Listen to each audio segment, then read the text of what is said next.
오늘 해볼 이야기는 결혼에 관련된 것들이 있잖아요. 네, 어떻게 하면은 좋은 짝을 만나고, 어떻게 하면은 결혼까지 이어지고, 어떻게 보면 좀 결혼하고도 관련이 있을 수 있고 이성과 관련이 있을 수 있는 이런 동거에 대해서도 한번 이야기해 보려고 합니다. 우선 좋은 짝이라는 거, 좋은 이성이라는 게 딱 정해져 있지가 않죠. 하지만 우리는 미디어를 통해서 그런 그 좋은 상대방이라는 거를 딱 정해서 보고 있죠.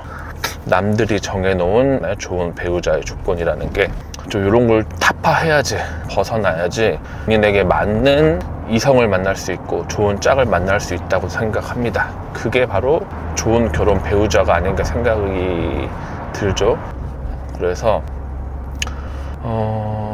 제 예를 한번 들어보겠습니다. 저 같은 경우는 저희 집에 경제적인 부를 가진 집안도 아니고 물려받을 재산도 없고, 저는 저희 집이 아주 조그만 집에 살아도 그냥 그건 집은 집일 뿐이고 내가 열심히 해서 돈을 벌어야지, 잘 벌던 못 벌던 그렇게 중요하진 않았거든요. 저희 집도 제가 한 중학생 정도까지는 그래도 그 당시에는 나쁘지 않은 그런 경제력을 갖춘 집이었는데, 이런 IMF도 오고 부모님이 사기도 맞고 이런 거 있잖아요. 누구나 겪을 만한 그런 걸로 인해서 좀 힘들어지고 그러다가 나중에는 진짜 허름한 집에서도 이렇게 살아보고, 저희 친할머니, 외할머니, 어머니, 저 여동생, 아버님 해서 이렇게 방 2칸짜리에서 살아본 적이 있거든요. 심지어 저희 외할머니는 몸이 불편하신 분이셨고, 저희 친할머니가 일시적이었지만 약간 좀 치매 증상도 있으셨는데 그런 좁은 집안에서도 살았습니다. 근데 저는 저희가 잘 살다가 그렇게 못 살았다고 해서 주눅이 들거나 그런 게 전혀 없어요. 원래 성격이 그런데 저는 그렇게 못 사는 상황에서도 연애할 때도 그냥 데려옵니다, 집에. 그러니까 연애를 하고 좋아하니까 연애를 했겠죠. 그래서 이제 집에 와서 밥도 먹고 놀기도 할 텐데, 만약에 그 여자친구가 집에 와서 이런 집에 사냐 해서 안 만난다, 아니면 이렇게 헤어지는 그런 테크트리를 탄다 이러면은 거기서 끝나는 거죠. 일단 본인의 안 좋은 점이라고 해야 되는 게 맞나? 근데 본인의 조금 취약할 수 있는 부분을 보여줌으로써 오히려 선택권을 상대방에게 줄 수 있다고 생각을 합니다.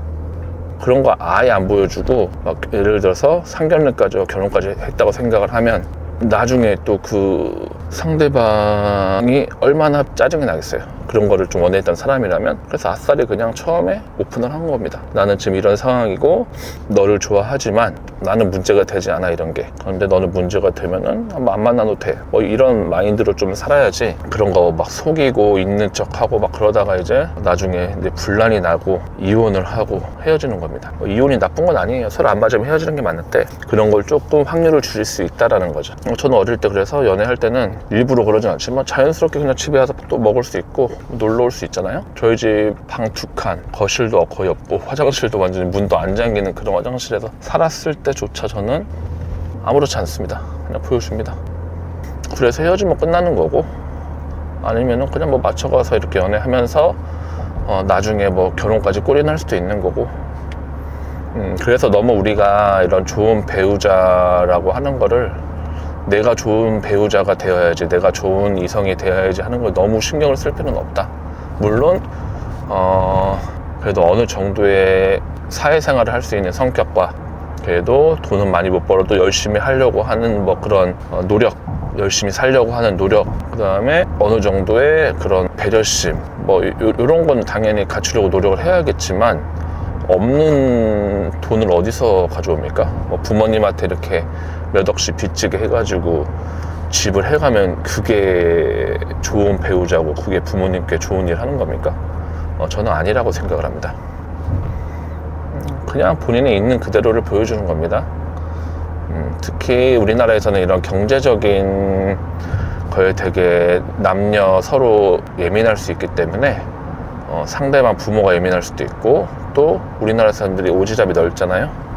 누가 결혼한다 그러면은 그 사람은 어떻고 저쩌고 뭐 그 사람이 뭐 직업이 뭐냐, 얼마 버냐, 뭐 집안이 어떻냐, 뭘 해온대냐, 뭐 일단 쓸데기 없는 소리들을 많이 하는데 그런 거를 신경 쓸 필요가 없다. 그래야지 나중에 결혼까지 가더라도 별 문제가 없을 확률이 크다라는 겁니다. 너무 남의 기준에 맞춰서 이렇게 뭘 하려고 하다 보면은 본인이 아니잖아요, 그게.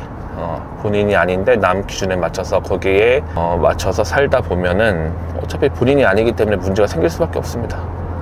본인이 못 벌면 못 버는 대로 보여주고 집안이 경제 상황이 안 좋으면 그것도 있는 그대로 뭐 얘기하거나 오픈을 할 수 있어야지 나중 가서 문제가 안 생긴다라는 겁니다. 여성도 그렇고 남성도 그렇고 똑같습니다. 그리고 저는 우리나라에서는 되게, 지금은 모르겠어요. 예전에는 이런 그 동거에 대해서 되게 부정적인 시선으로 바라보는 경우가 많았어요.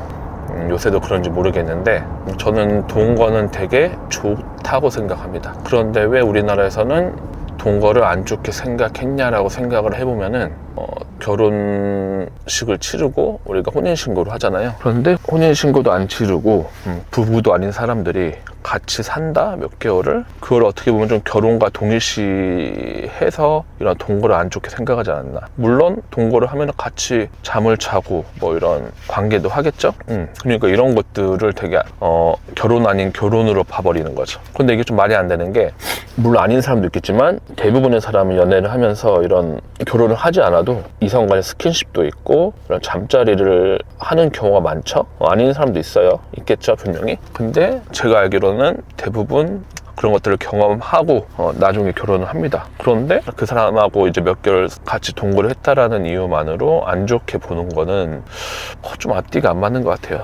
그렇게 따지면 결혼 전에 임신한 사람들은 뭐고, 예전에 어른들도 그런 게 많았잖아요. 그런 거 전혀 안 좋게 볼 필요가 없다. 다만 혼인신고를 했는데 안 했다고 거짓말 시킨다던가, 결혼식을 했는데 혼인신고를 안 했는데 뭐 그런 걸 숨긴다든지, 결혼식만 하고 혼인신고를 안 해서 결혼 안 했다 이런 걸 숨긴다든지, 이런 거는 말이 안 되겠지만 동거는 저는 아주 좋은 것 같아요. 왜냐면은 뭐 짧게는 몇 개월, 길게는 몇 년을 같이 살아볼 수 있잖아요.